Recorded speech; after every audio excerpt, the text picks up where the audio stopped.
I've only just started hearing about Nashville hot chicken like in the last year. It's become like a I fad. started seeing it Maybe it was popping up like happening 3 or 4 before. years ago. People just like started.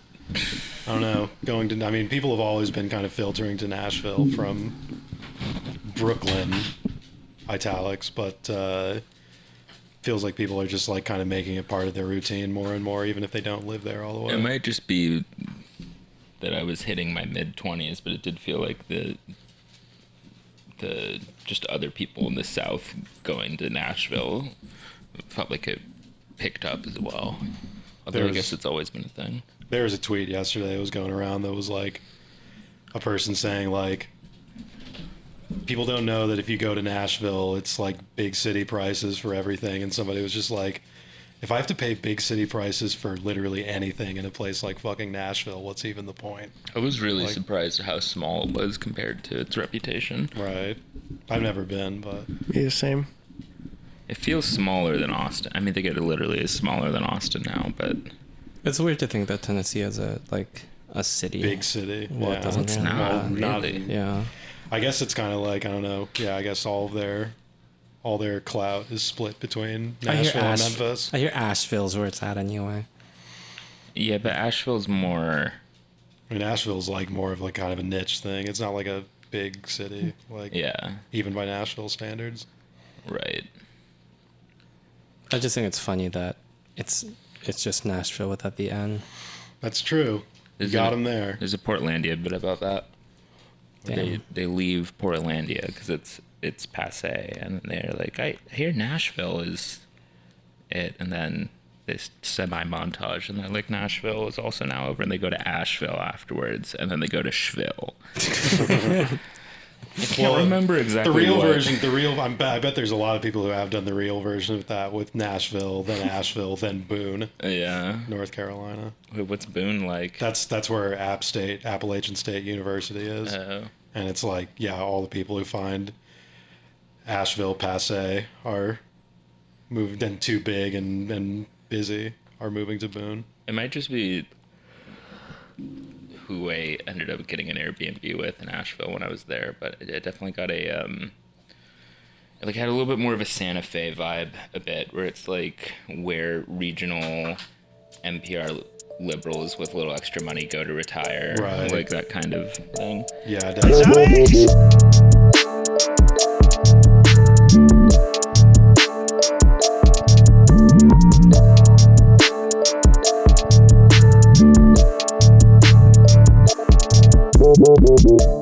Well, it's episode 223 of View from 202 after 4 points in the last week in 2 matches for the New York Red Bulls. I guess you can say they've snapped the skid. We didn't lose, which is actually kind of novel for this summer of 2022. Got an away win at Atlanta, obviously. You can just write that in ink on the schedule every year. And a 1-1 draw against Cincinnati. And I guess in the Struber area, you can kind of just ink in a draw against Cincinnati as well. He seems to like doing that. It's the 4 of us, per usual, here to break it down. And we also got a rare, first ever, world premiere performance from Jochen Schneider. Did he taste any ketchups in front of the crowd? Remains to be seen. Our man Ben Cork was on the scene. Luna is making her presence noted early on. It's a full house here. How's your week been, everyone? It's Luna been good. taking upon Luna- herself to answer first, per usual. Are we gonna get her a 5th mic? Yeah. She doesn't, clearly she doesn't need one. She likes sharing Brits, because we have. We like to share mics here. She just saw a hat that she really wanted, but she can't reach. The question remains still. How is this a good vibes week for the Red Bulls? Are we gonna take it? Is it a medium vibes week? Are we desperate for any vibes, to feel any vibes whatsoever? I feel like it's hard when I didn't even know. It just didn't really know. It was like, when was the last time we won at home? And it was against Atlanta, which was like, Yeah, wow. was it June? Like that was Yeah. a long time It was ago. at the very end of June. Like it's been that long. I just feel like points wise, definitely like met / exceeded my expectations.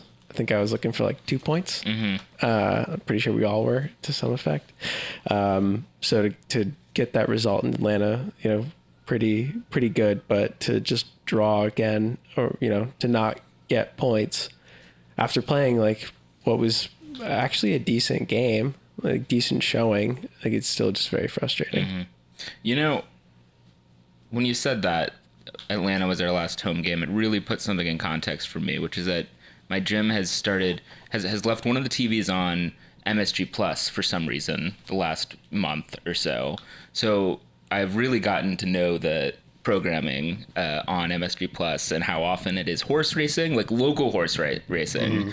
One of those new like straight out of the box like sports betting shows where it's just like 3 26-year-old alcoholics dudes just talking about betting lines for an hour, and replays of just either an Islanders or a Rangers game. Today it was an Islanders versus Rangers game. Do they not have like the distribution rights to JB Smooth's dinner interview show? That's MSG main, not MSG it doesn't Plus. get the Clearly, plus? Okay, yeah. They don't want to lower the JB Smooth Q rating by putting it on Plus. Dutiful partners of the New York Red Bulls, they do consistently play ads for the next home game, and they've been the stock footage they've been using has been Sergio Gomez's goal over and over and over again.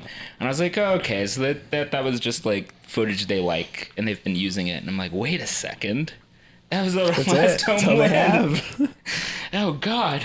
Everything else has been like a weird. I guess they could have used the NYCFC Open Cup match, but maybe they don't have rights to that for some reason. Probably don't. And I guess they want to show RBA in the clips, but I've been reliving that game over and over again every time that I'm at the gym. So it's still fresh in my mind, I guess. I've been given a false memory. It was funny to be back in Atlanta, and we got 2 early goals, courtesy of... Wait, was one of them courtesy of Chris Penso? It was. Classic. Officer Penso coming through for us with VAR in Atlanta. Some traditions don't die. Some of the giants, they tumble, they lose the luster, they no longer are fighting for the shield, but the more things change, the more things stay the same, which is that Officer Penso was able to, this time, restore a goal in our favor, seeing that, Patrick Klimala was actually not in an offside position when he went up for the header and John Tolkien's goal counted.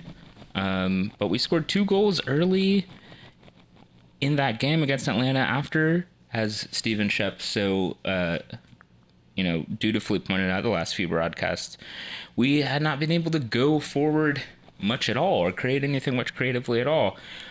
Was there something different in this game? Was there something different in this setup that allowed us to be a little bit more productive at the start of this away game in Atlanta? Or were we just sort of due?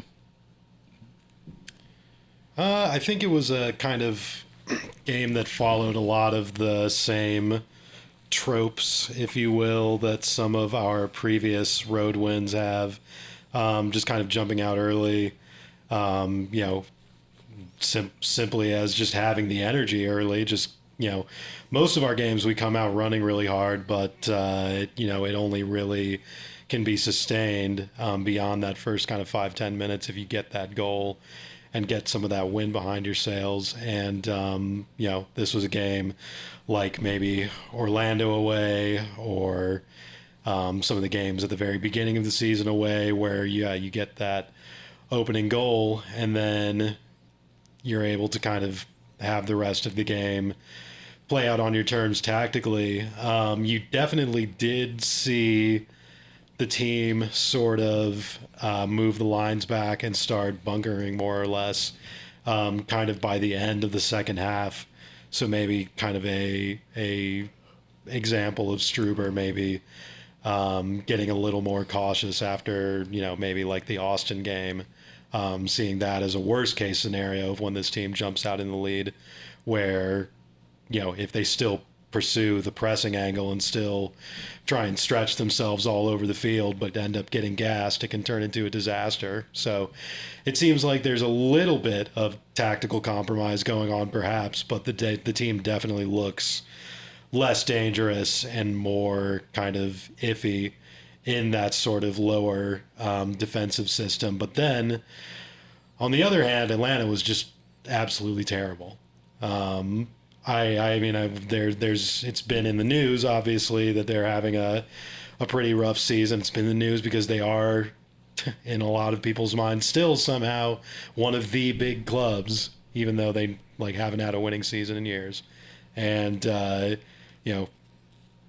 kind of, it's sort of turned into sort of a drone, sort of a fog in the background for me that Atlanta is just always kind of mid, but it was a bit alarming to me just how bad they were. I mean, it was clearly the kind of thing where they are a collection of talented individuals, but just no cohesion, no sort of structure. Guys, coming up with an idea for a pass, but missing it by 5-10 yards. Yeah, we were getting bailed out by that quite often, to be honest. And Joseph just looks like, done. I mean, I had said earlier in the game, I think it would have been ideal if he had scored in a very lackluster 2-1 to get his 100th goal or whatever for Atlanta, which is what ended up happening. But yeah, I don't know. As you were saying, I didn't realize how bad Atlanta was until I checked the table during the game. Right. But are they second to last? So close to whatever is the I mean, bottom. this was one they of, are. I mean, this was one of their, DC is the only team. and this was one of Atlanta's must-win games. This was one of their last chances to kind of turn the season around and maybe put themselves back in playoff contention, and they laid an egg like that. But it's just I also like to think that maybe Atlanta just have a thing about us now at this point where they just can't beat us regular season.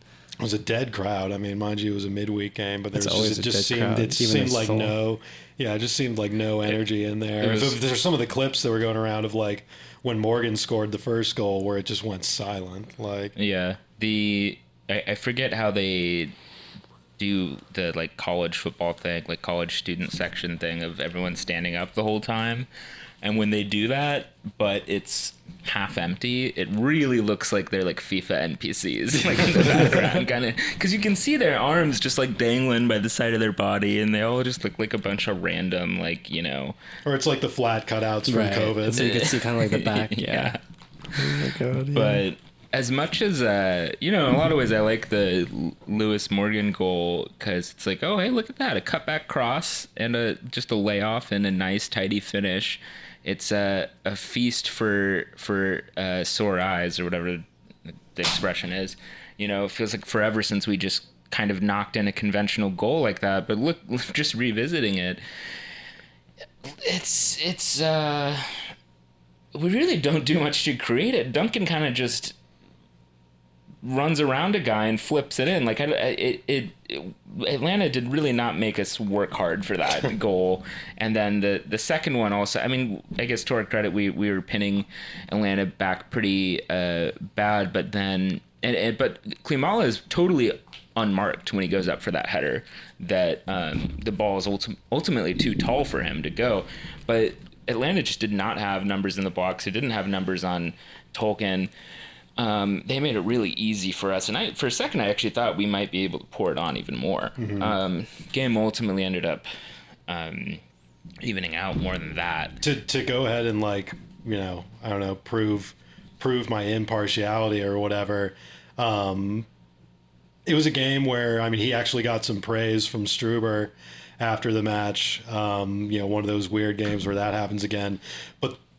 And it was weird that it didn't really catch fire online, I guess, because we won. But that game was the first example in a long time where Klimala actually missed a few decent chances. Yeah, he actually did get set up a few times and didn't convert. But people were a fraction of the amount of anger they have after games where, he was just hung out to dry and, he supposedly was the reason we lost. It was like me on pickup on Thursday. Oh, okay. Some of those chances, Yeah, it really hurting my expected goal chain numbers here. Actually, I guess my expected goal chain numbers are just as high as ever, but the real assist numbers for me are really hurting from that. I was trying to bring down your transfer value. Okay. Yeah. It felt like Klimala was actually getting service for the first time, like on the ground, and people were looking for him making runs, which was welcome relief. Also, I feel like it does take relief off of the rest of our system to actually just have that as a threat that the opposing team has to be vigilant about. They can't cheat too much forward.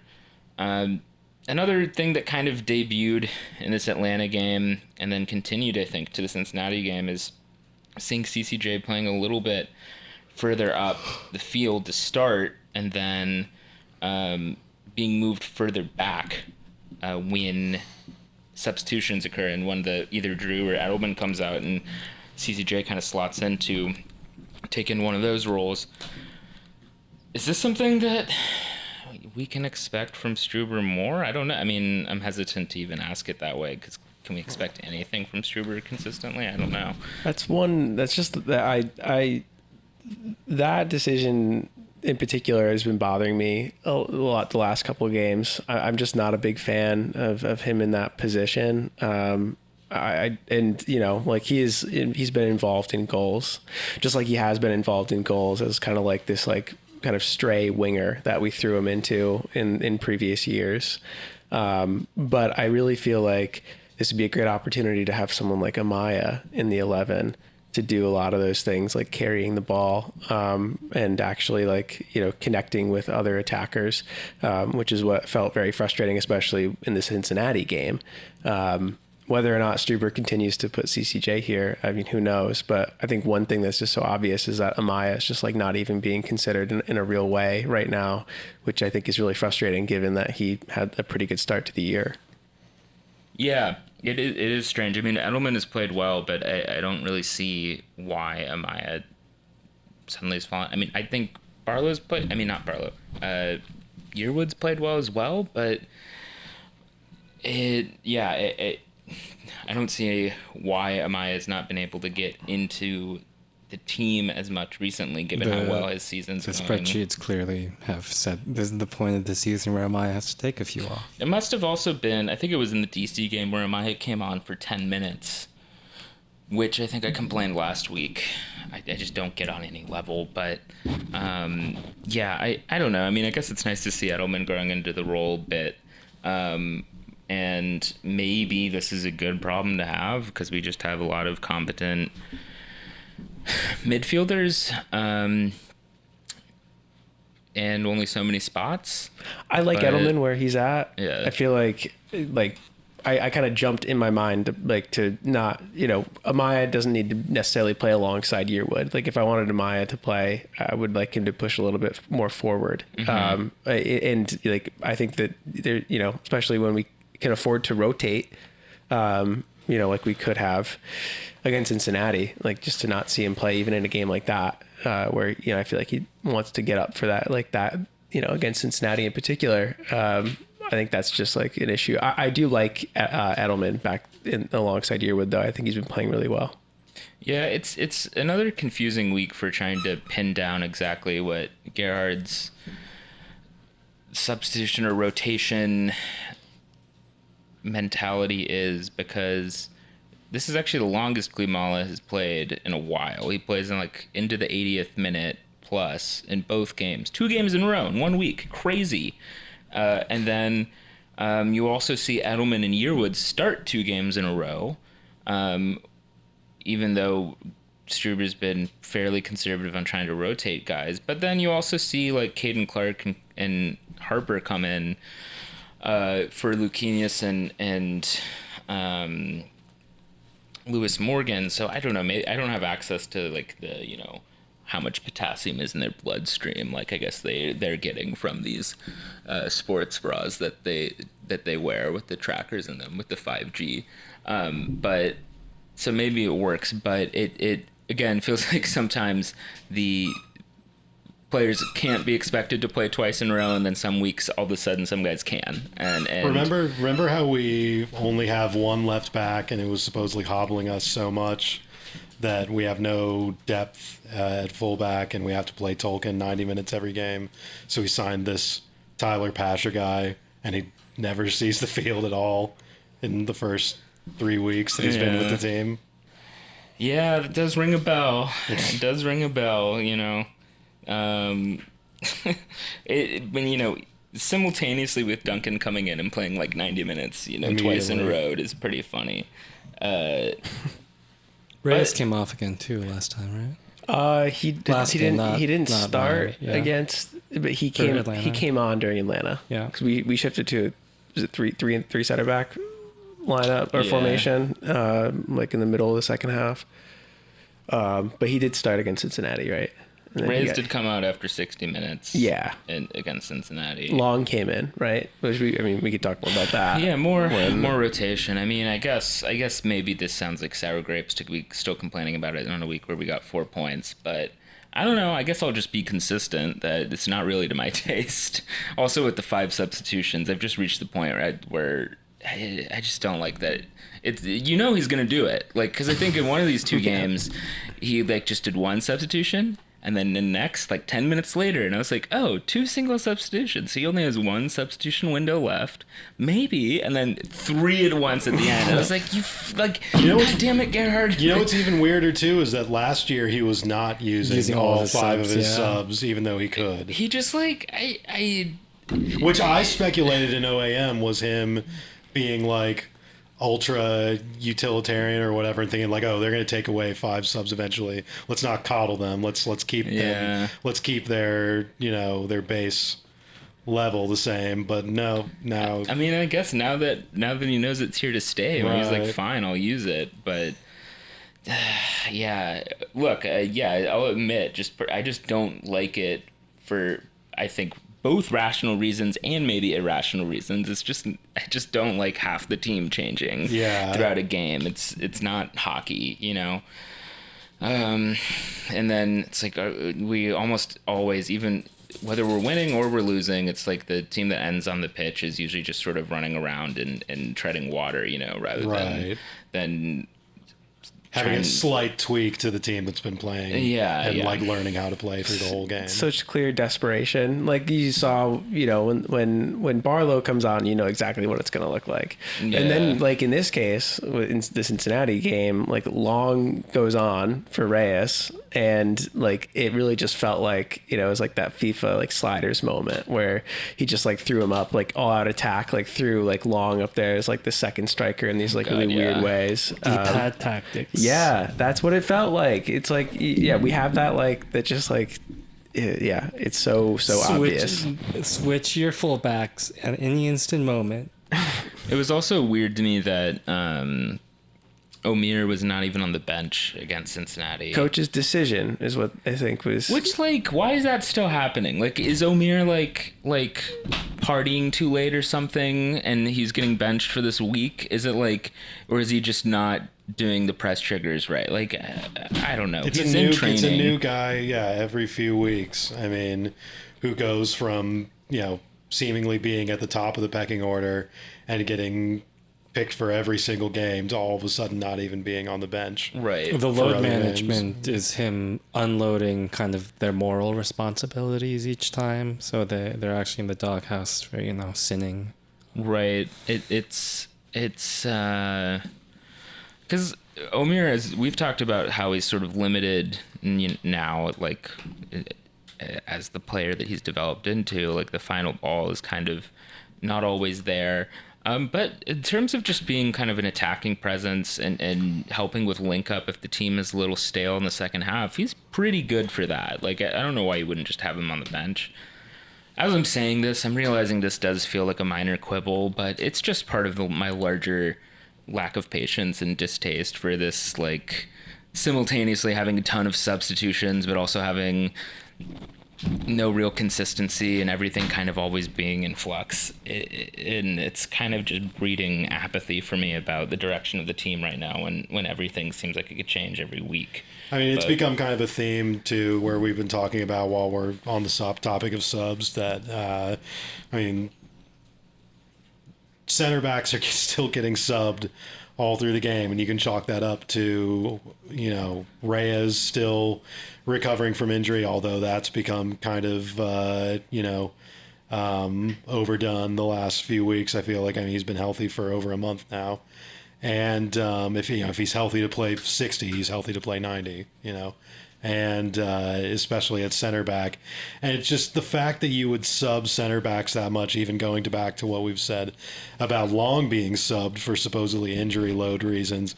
It's just kind of like there seem to be so many more priorities besides having the best team out there and winning the game. Right. Like what you asked, or sorry.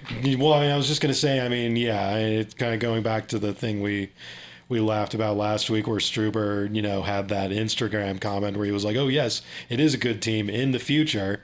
And it's like, is that really what our mindset is right now? That the team is not worth actually pinning down and trying to win with now? Right. So we're just kind of taking things casual like that? Yeah. For the next 2 months? I was about to pivot to stays? exactly that, where it's like, I think you put it in, like, does it actually really matter to Gerhard Struber whether we win or lose every week? It's unclear. It doesn't, I don't know. And so, correct me if I'm getting this mixed up, but didn't he have a quote after the Cincinnati game along the lines of, like, saying that I think what we needed was just, like, a little bit more discipline, like our players need more discipline? It's not a question of quality or talent in the team, it's discipline. Which, like, okay, I guess first half, I'm like, all right, yeah, you're not ragging on your players. That's nice for once. But the discipline thing is so odd to me because I don't know about you, dear listener, but after watching the Cincinnati game, I was not feeling like, oh, gosh, I don't know. I just feel like this team, if it was a little bit more disciplined, we would have created more chances, because, like, we give up a set piece goal to Matt Miazga. Like, it happens. It's like we obviously should eliminate that from our game, but, like, in terms of defensive performance, this was not the Colorado game. This was not the Austin game of us, like, not keeping, like, our shape so much. I don't like the idea that we're just lacking, like, a full commitment and discipline to the pressing system seems a bit irrelevant or unrelated. And then it's also just funny because it's got me thinking, like, Struber seems to be so sure that, like, oh, if the players just do the system, it'll work. Like, they're just not doing the system. But it really seems like there's never been any point where the players have done the system to his satisfaction. Like, after any of our big wins or anything, like, I can't recall him ever being like, oh, the boys did a great job executing the plan today. I think we've, like, pretty much always won implicitly by accident when he's been coaching here. That, like, oh, we still have more work to do. Oh, like, Lewis Morgan scored a good goal, I guess, but he could do a little bit more, And in his previous jobs, he got Barnsley to survive relegation, and then he got that Austrian team to, I don't know, what did he get them? They didn't win the league. The Austrian team he was with had already qualified for Europa League through the previous season, so they were already pretty good. Yeah. And he was only in charge for literally 3 months. Oh, okay. And got a draw against Mönchengladbach in Europa League and acted like it was winning the fucking European Cup. Pretty on brand. And then moved on Big to draws. Barnsley. He's literally never had... He's never coached a team. Like, I'm sorry, Gerhard. I mean, we can't pick the length of our careers at this point, but, like, come on, man. Like, yeah. Well, yeah, he's never coached a team where, like, a team executed his system to his liking. Because at Barnsley, he was pissed that they couldn't buy him, prime Ronaldinho to be a striker, and he's never coached a team that has won by executing his system. So, like, part of me just wonders, is, like, how is this guy so confident that, like, his system's gonna work? Like, if they just follow all the cues in the script, it'll work. I'm like, do you even know that, Gerhard? Like, do you ever wonder, like, maybe like it's not the children who are wrong. Maybe I could adjust a little bit to the players, like, because maybe it does all make sense to him on paper. Whether or not that is just like that sort of rigid approach is one question. But even putting that to aside, like maybe even if this system does work, maybe he could consider that at this stage in his career, and given how his coaching seems to have gone just on a explaining things to players level, it doesn't seem likely that everyone's going to just eventually execute every single press trigger 100% accuracy for 90 minutes of a game. And I would have thought that at least he'd have a little bit more intuition about this, even from the minimal playing career that he had, that like there are ebbs and flows in sports games, right? Like not everything is going to be on point. Like there's moments where you lose focus. There's moments where you're particularly locked in.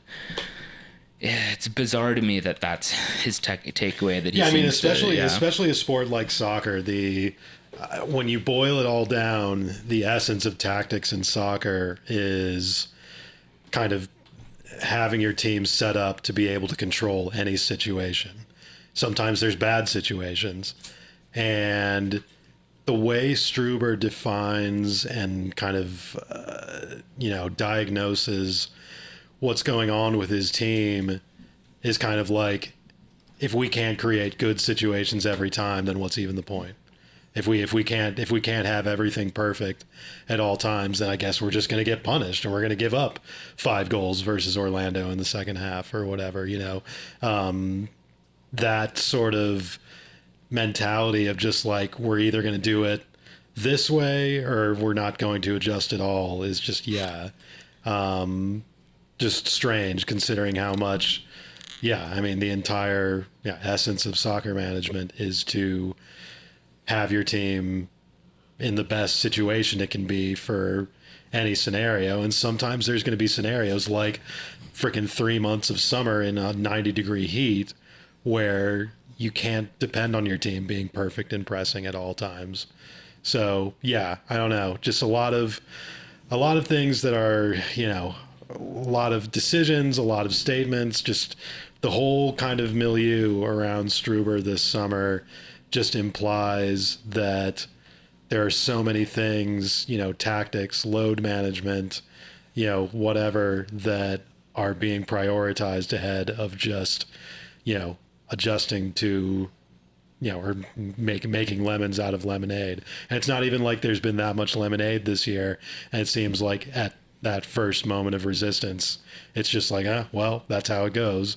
Can't adjust anything. It has to be, hitting the triggers all the time, or we deserve to get punished. And, it's just kind of a strange sort of message to send out to team, fans, players. I mean, it's been a weird summer, but, I will say that, and I've been kind of public about this on my platforms, that just kind of, I thought it was a good week. I thought the team definitely put 2, it would have been nice to get 3 points versus Cincinnati, especially at home. But I thought it was stringing together 2 good performances where the team looked coherent and kind of stabilized for the first time in a month or so. But then even saying all that, Gerhard Struber just looked so pissed at the end of that Cincinnati game. It just like, it was, I asked him, I mean, in the press conference, I said, I thought, not that my opinion counts too much, but I mean, I thought the team looked good. I thought they were creating chances at a more regular clip. The goal was unlucky, but that's how it goes. Do you think the team is stabilizing? And he was just like, no, this was shit. And it's just kind of like, that's another example of just like, you can't even adjust to the scenarios around you. Like when you have a tough draw where you should have gotten a win, you can't even say, my team did all right, we'll be better in those games. It's just kind of like, everything is whether or not they followed the script, and winning, losing, anything else like that is beside the point. I think it's the last time he's been said he's been proud of his boys. I feel like I haven't heard he that. used to hit that note. That was often. That was so often. That was early this season, end of last season. He just it was always really, it was uplifting, right? When he talked about the guys in the field. But now it's, it couldn't be further from that. Well, they'll win trophies in the future. With him, who knows? Yeah, but I mean, I think like your lemonade examples are kind of funny because it's like, oh yeah, like Struber has lemons and water and sugar, and like, you know, he'll have like, he's running a lemonade stand, and like, you know, he can't prepare for hot weather. In the event that your drink gets cold, he just doesn't have ice for it. You know, it's like They don't do that in Europe. They don't. yeah, exactly. They don't have ice in drinks. Or it's like it's like that you drink warm Coke in China or whatever.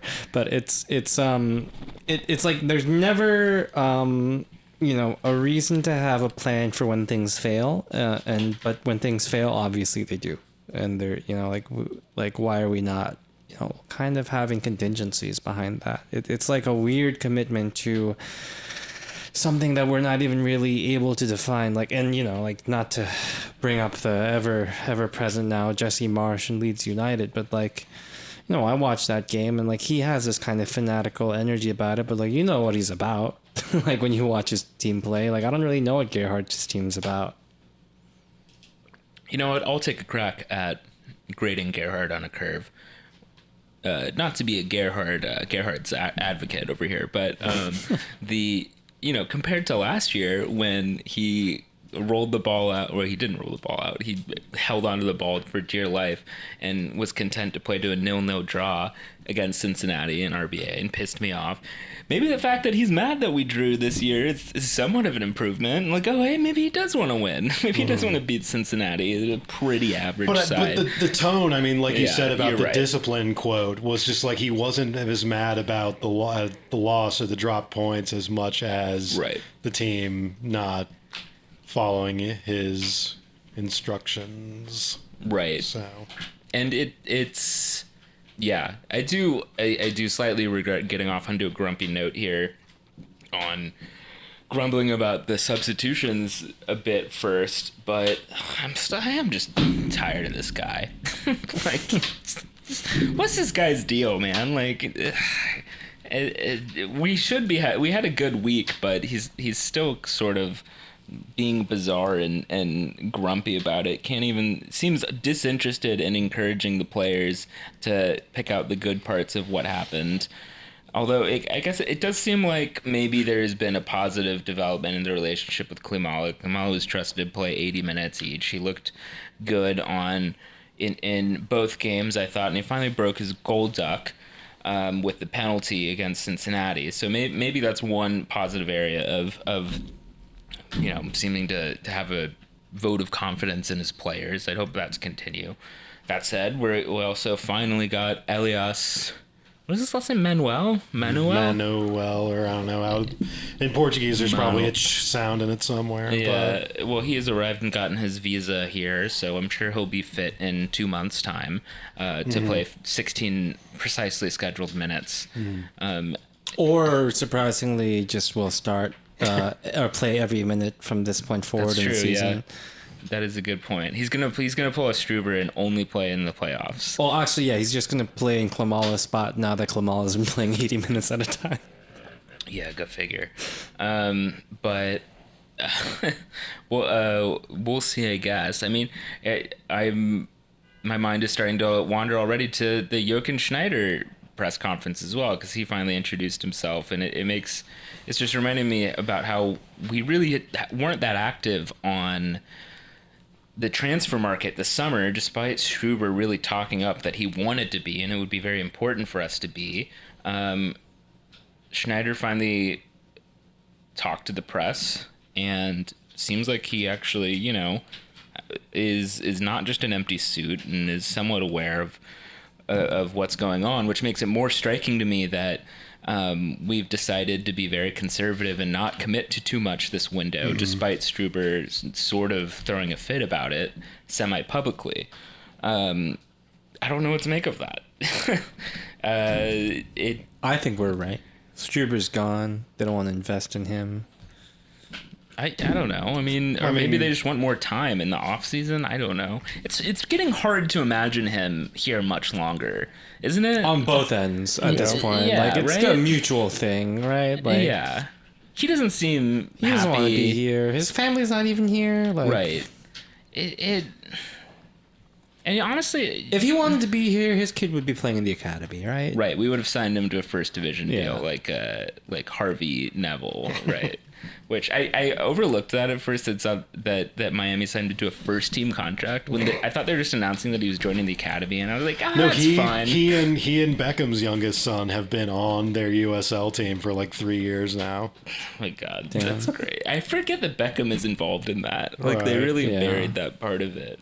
That just reminds me that apparently Roberto Mancini's son made his way into the DC United Academy. Oh right, yeah. Which and like wasn't good enough. Well, looking back, what is even the connection there? Like, I don't know why Roberto Mancini's, because he was like still a teenager. But yeah, everyone was tweeting about like, oh wow, this Actually- guy is like actually not up to academy stuff. Yeah, actually, DC and Inter did have shared ownership a little bit for a little bit, so that might have been Is where that it came from. But yeah, no, it was definitely that. Like, yeah, Mancini's kid's not even good enough for like DC reserve level. Like, Yeah. I was gonna say, are we gonna see Baron Trump lining up next to Lukaku? yeah, in 2 or 4 exactly. years? That was a point. I think I bit my tongue about this on the podcast because it was just way too in the weeds and way too petty. But I think like Armis's kids were still playing in the Cosmos Academy, and it was at a point where I was just fed up with Armis already, and I was like, "Come on, man! He can't even put his kids in our academy. Yeah. What is this?" Yeah. But didn't want to. There was enough fuel in that fire already. We didn't need to add it.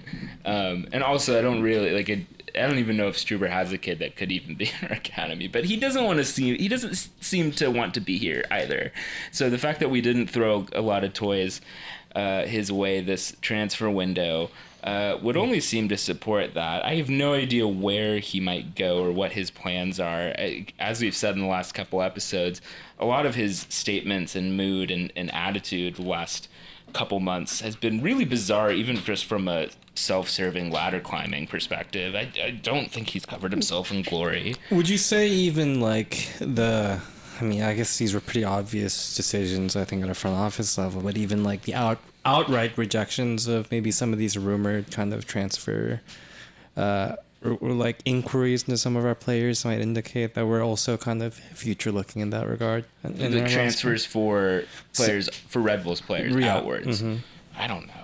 I mean, I guess it looks like I mean, we're keeping the we're in a stock of holding the pattern. kit, so we have, right?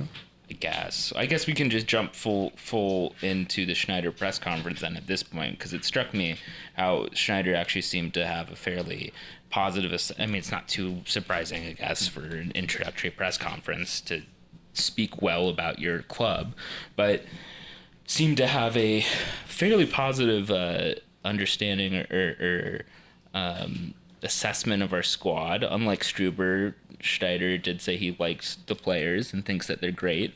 It's crazy, weird, really bold.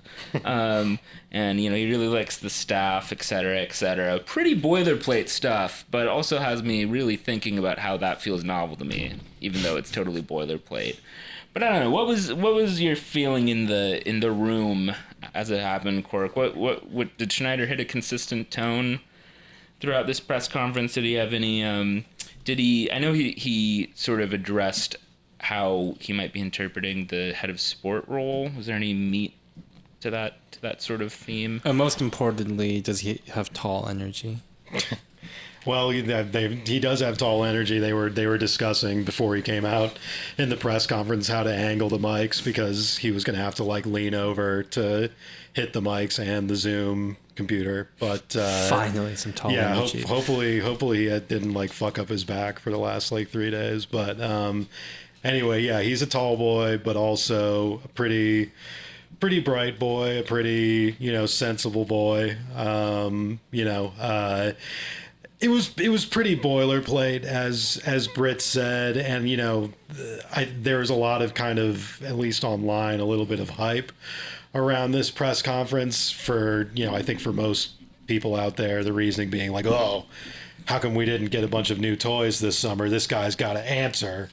This guy's got to finally take responsibility for not signing Mbappe. And that I wasn't expecting anything like that. In case that was what people were hyped up about, what I got from him, or what everybody got from him on Saturday, was what I would have expected. It was all kind of good political answers about what's going on with the club and what his job is going to be. But he handled that sort of kind of basic messaging very well. He said, he's familiar kind of with a lot of the challenges that the club has and why the head of sport role exists. He said he's probably not going to view his responsibilities too different from how Thelwell did up until 6 months ago.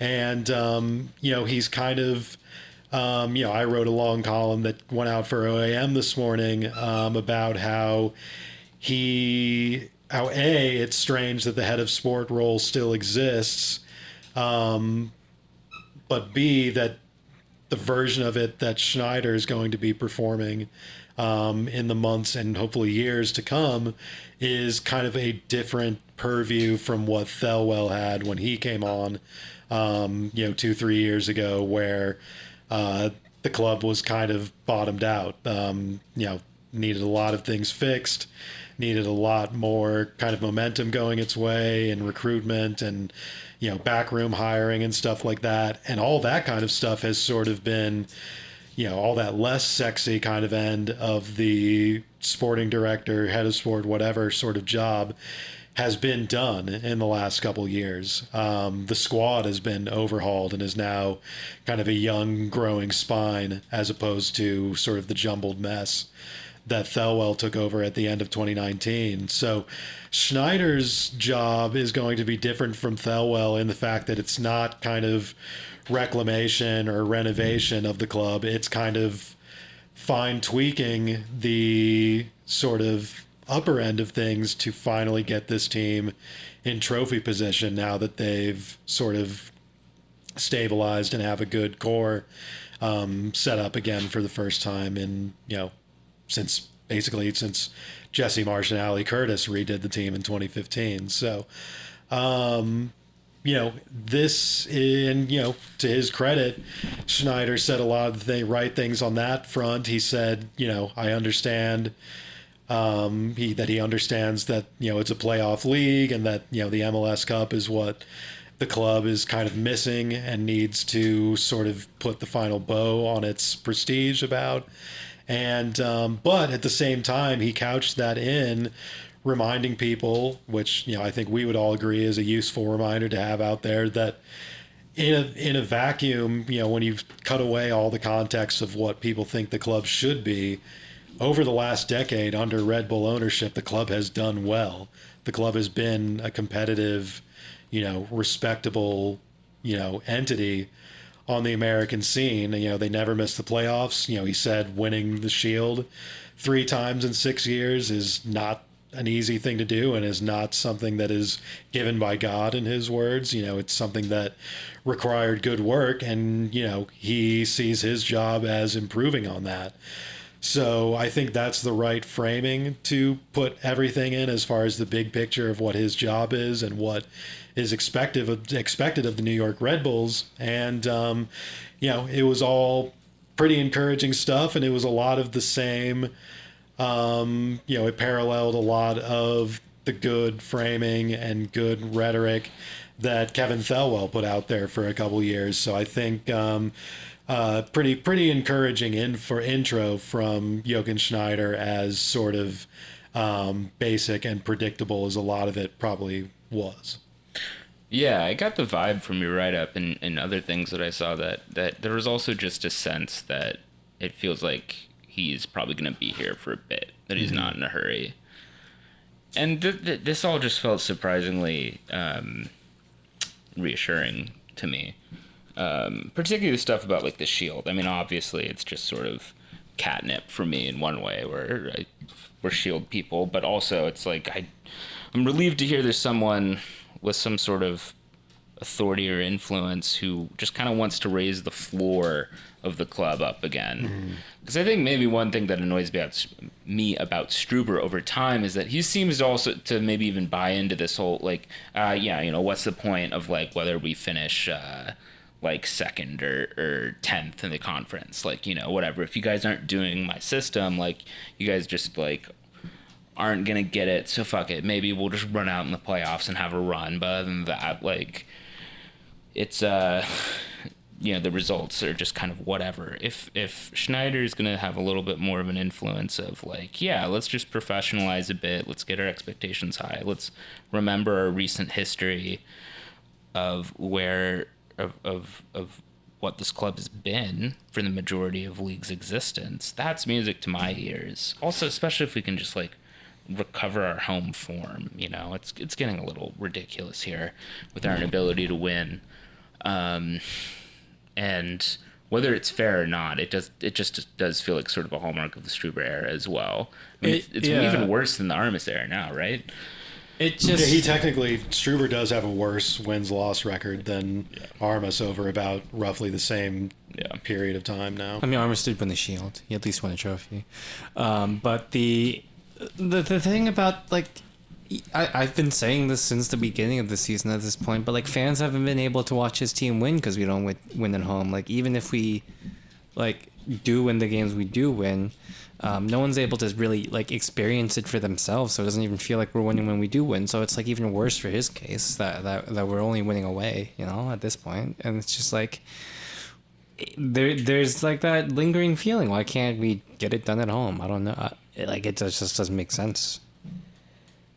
No, it definitely adds to the kind of muted feeling of this season's success, because I mean, we've kind of joked about it, despite some of the rough results over the last month, still in the top half of the conference, right there in kind of the top four, not really at a huge risk of dropping off from that. It's been, when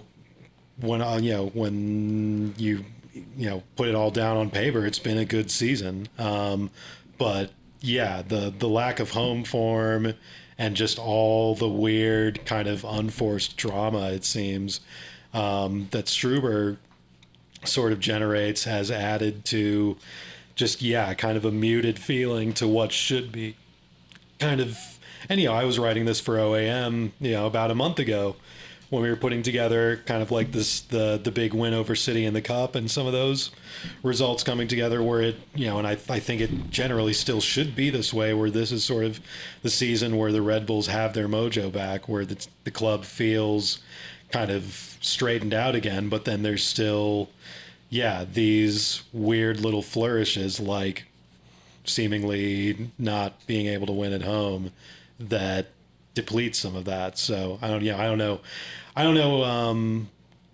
how we maybe drifted towards that. But like, it all kind of adds to, and I think in a way Schneider's, whole kind of mantra that he gave out on Saturday was sort of conscious of this, that, the club has been, pretty legitimately successful for a while, but it doesn't feel that way at a lot of the time. So how do we fix that? Yeah. So yeah. And I think another disappointing or annoying thing about Struber to me at this point is that he's been here for 2 or 3 years now, and he's gotten a pretty up close look at all of the other teams in the league. And I kind of would have hoped that by now he would have had a little bit less respect for them. Yeah. But no, I mean, he still seems, I guess like the more friendly version of that, or more generous version of that, is that his standards is not just beating the opposition. His standards of what good is delivering on his plan, and he's his own harsh critic, or he's the team's most harsh critic. I don't think he's his own most harsh critic. He's definitely the team's harshest critic. So maybe, in that sense, maybe that's just what his goalpost is rather than winning. And he just doesn't want to lower his standards to just beat Cincinnati just for the point of beating them. But well, just that kind of leads me. He just doesn't want to beat Cincinnati just for the sake of having the New York Red Bulls win a game, which is supposed to be what the motivation of a manager is. And I thought it was kind of a like jokey little turnaround that he did, but I thought it was, there was a little bit of maybe depth to be read into it, where Schneider was asked a question of, what attracted you to Major League Soccer, what makes you want to work in MLS. And his kind of smirky response was that the New York Red Bulls play there, you know. But at the same time, yeah, that is kind of the mindset you're supposed to have, that the reason you're in the job is because you want to make the team do well as possible, that you love the team and like the organization, and you want it to be shown and perform in the best light possible. And, you know, it just seemed like he has a good mindset for what the job is going to be and what he's going to have to do. So, yeah. Encouraging. Well, heading into this weekend, we've got another game, I think, that is kind of following in this theme, where we have an opponent who historically, you know, has not been one of our boogeymen. It's Inter Miami CF. I mean, I guess we dropped one game to them in 2020, like, but really pretty standard issue game, I will say. Eastern Conference game. We dropped that a road game to them earlier this year too, but oh yeah, right. But you know, it's like not really someone we should be afraid of. No. Although, I mean, like, because you know, Ken Gelosi's favorite player in the world, Matuidi, doesn't even play for them anymore. So, you know, does Higuain still play for them? Probably, I don't know. Boy, Harvey, we're gonna see Harvey Neville's debut. Well, I mean, I'm just gonna outlet this real short and move on. But the I didn't want to go on main about it after a win because I didn't want to harsh the vibes. But the last 10 minutes of the Atlanta game on MSG were incredible. It was incredible. Like it was literally like Atlanta was the home, or like the home broadcast, like they were doing the home broadcast for Atlanta, but like in a pervasive but subtle way, where when they said they were talking about Atlanta players. They're like fully adopted the perspective of Atlanta, and then when somebody like missed at the end, or when the final whistle goes, they had a shot of Joseph Martinez, and they just go, "Oh, frustration for this man." I'm like, who are you talking to? Who are you, like, what? Like, it was just the most transparent, like, on the nose example of this thing that we've been talking about a little bit. And I don't want to beat up on Steven Shep too much, but like, my God, it was atrocious. And then on Saturday, it was just talking about the big three of Cincinnati. Like, it was fucking Roosevelt, Churchill, and Stalin or something. And I was like, that's great. That's great. I mean, you know, in some ways, like they were actually sort of genuinely rooting for Patrick Klimala this week, which I feel like is nice. So like, it's not a straight F. It's not totally failing marks, but it was. I'm not looking for. Maybe I'm gonna try to leave work early so I can go to the game, because I'm not looking forward to hearing them talk about fucking Miami on Saturday. Because Lord knows, even though Matuidi's gone, I'm sure we're gonna hear about fucking Harvey Neville, the best youth prospect in the world since Alan Gordon, or what's that new guy? Anthony Gordon. Not as good as Alan Gordon, I'm sure. Anthony Gordon train. Yeah. Choo choo. Anyway, is that the Everton guy? Yeah. Rant over. Sorry, and you know, I'm never getting a job at MSG. Might get one at MSG Plus though if I do some horse racing. Inter Miami's coming in to town this weekend. It's a home game, and you know what? God, I hope Thomas Rongen travels. I know you're listening, so Gerard. bad. I'm just gonna tell you, you're allowed to assume we should beat them. Are Miami technically in a playoff spot? Yeah. But it's fucking Miami. Like, Yeah. This is what I mean by this. Like, yeah, did we lose them earlier in the year? Yeah, but like, was that a dominating game? Were we outclassed by them? No. Like, get a fucking grip. Get some respect for yourself here, Gerhard. You know, like, home game. Doesn't it annoy you to not win at home, Gerhard? Is this what you want? It's fucking 90s night, Gerhard. Yeah. Spin up some absolutely god-awful Euro dance from your youth and inspire yourself. Is it get not? to the Is it not? I saw the Friends thing that they made out with John Tolkien's name in it for something like. I don't know why he got picked to be the poster boy for all of these stupid fucking promos. I was joking on the way out that for 90s night they're gonna put John Tolkien's name in the Friends logo for the 90s night because I didn't even know that this was scheduled show. already. Is it? So it's not. They just went with Friends as a symbol for the 90s in general. I guess, yeah. Well, they did a bunch of different '90s sitcom. Oh, I didn't credits. expand. It was like the Marvel thing where Like Fresh Prince. they put had players' one, names yeah. in like the title cards of different '90s sitcoms, All right. but not Los Simpsons. No, we're not going to In a Springfield. Damn it. I guess that's still going. That's a majority post millennial true. franchise now. Damn. But God, was he even born in the 90s? He was not. Nope. No. Very few players now are going to be born in the 90s. Okay, Lucanius Seinfeld is kind of funny. For reasons I can't put my finger on. But he's been pretty absent the last couple games. Do we have any theories on that? Flamala Frazier, I think, right? I haven't seen that one. Oh, yeah. Yeah, that suits my preferences. But it's got the Statue of Liberty in the outline. They probably put they that instead of changed the it. Space Okay, Needle. yeah. Wow, that's more attention to detail than I expected, to be honest. Everybody loves Carlos. That's obvious about Carlos Rivas. Yeah. We all know that's about Carlos Rivas. Like, Cornell's great. Damn, now I'm like sincerely interacting with this. They fucking got me. But yeah, no, it is weird that Lucanius has dropped off as much as he has, making me look bad for calling him the best player in the league like 2 months ago. Yeah, I mean, I think it's just sort of a thing where I wish I had more of a precise tactical diagnosis of it, but it seems like sort of part of the malaise with the rest of the team where just not a whole lot of combination in the final third, not a whole lot of ideas or structure, and he's, both trying to do too much with his dribbling and dribbling into, cul-de-sacs, dribbling into nothing. And, he's not really... He's had his good finishes when he first came in where he was just kind of like trying stuff and just taking weird shots and it working. But beyond that, he's not much of an end product guy. He doesn't cross very consistently.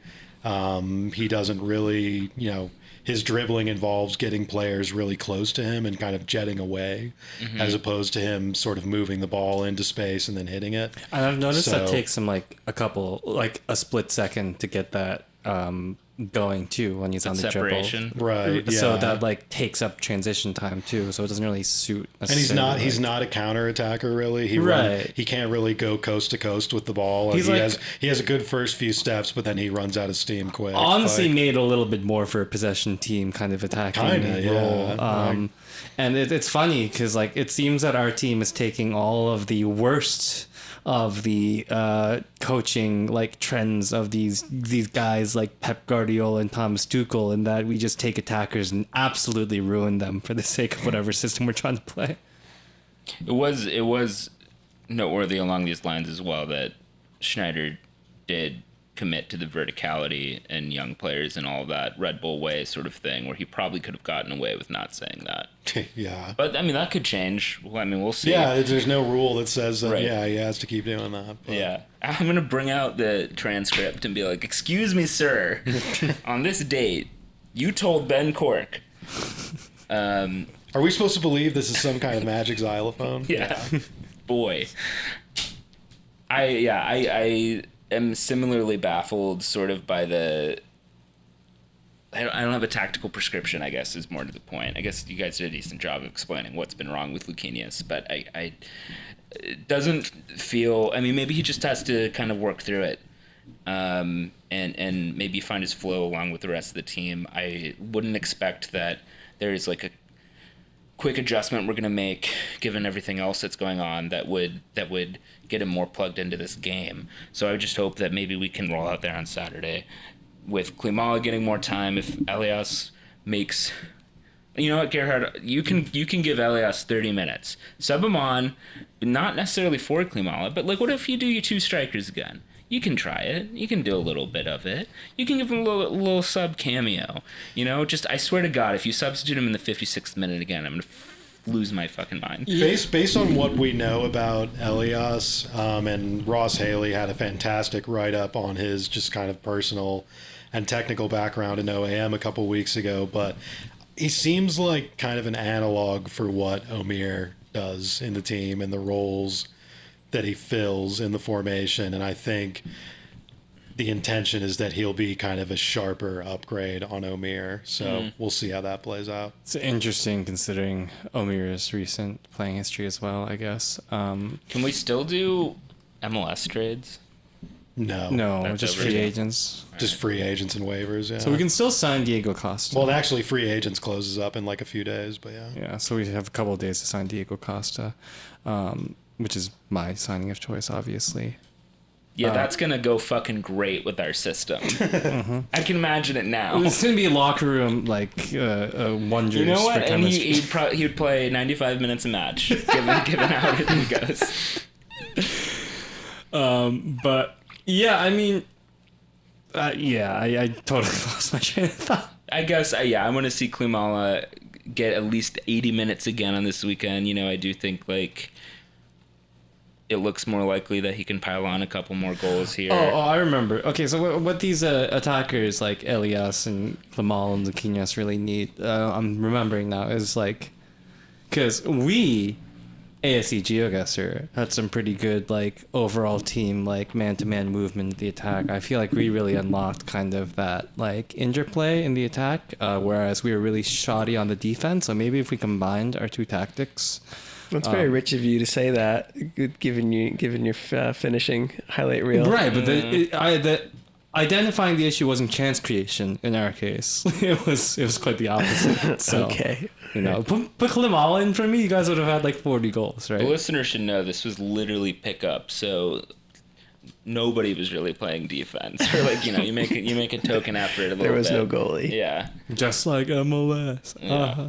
But other than that, any key person? I'm assuming Duncan's just inked in for the rest of the year. Listen, I'm a Cam Harper enjoyer, so I would love to see him get minutes. I'm not exactly sure how though, because it seems like he's playing in this like kind of like wing position. He's an like attacking winger who plays over like like above Duncan, but that's typically where we're seeing Luquinhas.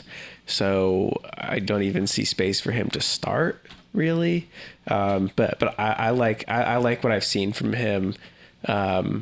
Especially if like we just need some dude to like fill the role of just like putting in like, you know, like strong crosses, even if like location isn't a priority, because we know that's like already the case with Duncan. I'd rather have Harper be doing that work anyway. So I'd love to see him in there. I thought that, you know, it gave, you know, our attackers some chances in the box. So that's the only thing. Reyes too. I want Reyes to start. That's it though. I don't fucking know. Amaya too. That's all. All I want to see now that we've mentioned it in this episode is for Tyler Pache to Pache. I forgot that we're calling him Pache. Yeah, Tyler Pache finally gets a minute or two. He can get, if he scores a goal, the pizza hot dog on me. Short of that, I'll buy you a ticket to, you know, the Michael and us live show in the University of Toronto next month. Yeah. You know? We'll all go to Tim Hortons at the Jamaica LIRR terminal. Yeah. I'm perusing Miami's lineup from their most recent game. There's some good gems. There's a guy that plays for them named Robert Taylor, who's Finnish. Yeah, they have a guy named Christopher McVeigh who's Swedish. Yeah, I was gonna say, that's my next one. It's like, oh, McVeigh.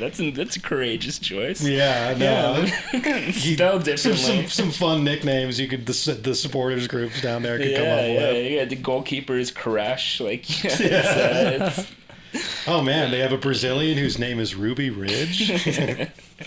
you know, so promising stuff from Miami. Oh, and they do have a Jones So it's really filling out the whole. Welsh World Cup here. Yeah. But, you know, I suffice it to say, I will not buy into the premise that Miami is somehow more talented or more prepared to compete against this. It's just false on its face. Give me a break. You don't think Phil is going to prepare his men? Philip, you were boring the tits out of me. The real Phil we worship is DJ Phil. Right. Yeah. Pozuelo's a tidy player, but it's like nothing we haven't dealt with before. Same with Higuain. Just don't make mistakes. Honestly, just from my scan of the situation, would make sense to do 5 in the back and maybe go with some width to start. Maybe that's a way to get Harper or Duncan into that wing back position a bit.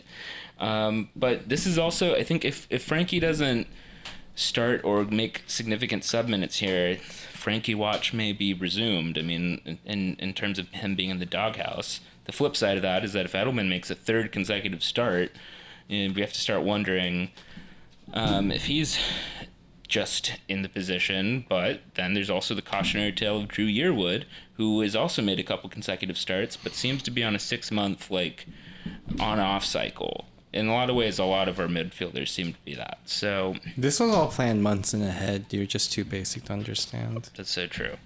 I mean, that's funny because, you know, we have done pretty well on injuries so far this year. Like, he probably could have scheduled a lot of this stuff. If we got points for not getting injured, we could probably win the league. Yeah, so for whatever that's worth, I mean, I guess the fitness stuff is working to that extent, which is... Everybody like kind of, when we signed that guy from the Denver Nuggets to be our new physio earlier this year, everybody, like, because of what NBA fans on Twitter, the most sober-minded people on earth, were saying that he caused all these injuries for the Nuggets, but looks like he's doing a pretty damn good job here so far. Yeah, so. And they just put out a new video on the Red Bulls channel. It's basically a 5-minute ad for the hospital for special surgery. And you know what? They've sold me. Next time I have a pro sports team that needs a bunch of special surgery, I'll be going to the hospital. Dr. Riley Williams. Yeah, Dr. Riley Williams did a great job convincing me that if I have a Jones fracture, no, more accurately, if my center back has a Jones fracture and I have a company account with them, I should take them there. So, you know, this is great. What'll Hackensack University Medical Center ever do without your patronage?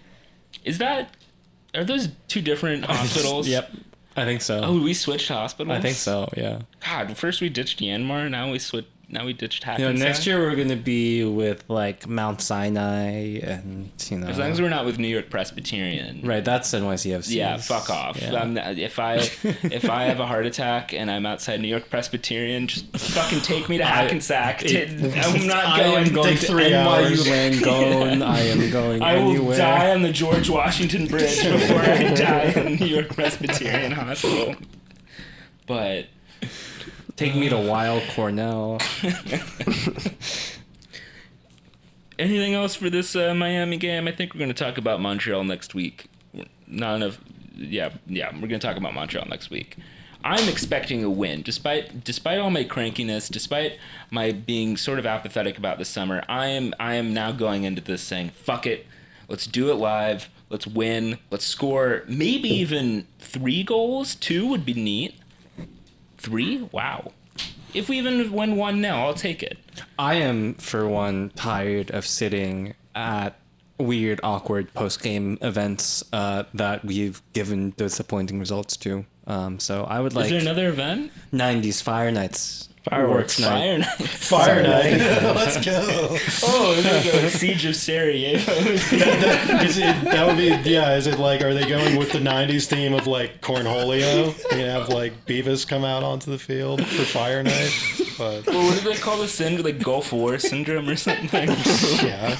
We're gonna erect a statue of Bill Clinton at our new Ring of Honor. They're gonna do a Gulf War reenactment during halftime. They're gonna play and they I think Boris Yeltsin's still alive, isn't he? That's wild. They're gonna have Boris Yeltsin come out and do a Red Bull commercial. Yeah. They're gonna do the Gorbachev Pizza Hut commercial, but they're gonna accidentally book Yeltsin by mistake, not knowing that they were different guys. This is why we had to clear Wendy's out from the sponsorship to make room for this. So hopefully 90s Fire Night will be Fire Night, God. It just sounds surprisingly ominous. What the fuck? Like, that's the David. No, actually, it's the David Koresh reference. Yeah, 90s I Fire know Night. I know what it's reminding me of, but it's actually it changed the mood too much to say.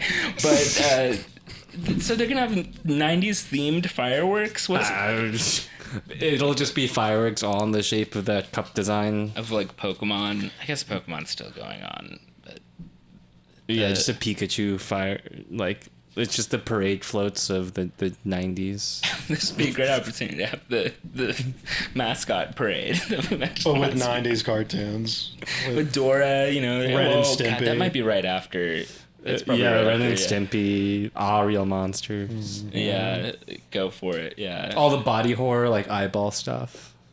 Yeah, they could make a little animated short of Arnold getting on the path, starting in his little apartment, and getting on the path to go to the Red Bulls game. And seeing all of the boarding house members on the way here. Yeah. And then the grandma is obviously like an ultra, like all in all casual black and like lighting off flares. Flares the whole time, yeah. Clearly. But any other thoughts about this game now that we've gone into full Fire Night? Hopefully, Klimala is kind of going to open the floodgates now that he's got the monkey off his back with scoring, even though it was a penalty. Hopefully if it's 2 or 3 goals, it's him getting on the end of at least one of them. Hopefully he just gets back on the track for Golden Boot, on this game. Yeah, this one we'll game see. alone, just like 12 goals. Have a Paul Warhurst season, as I referenced earlier. Yeah. But yeah, hopefully it's a win. Wins are always good. So true. Well, all right. Till then. It's Alex!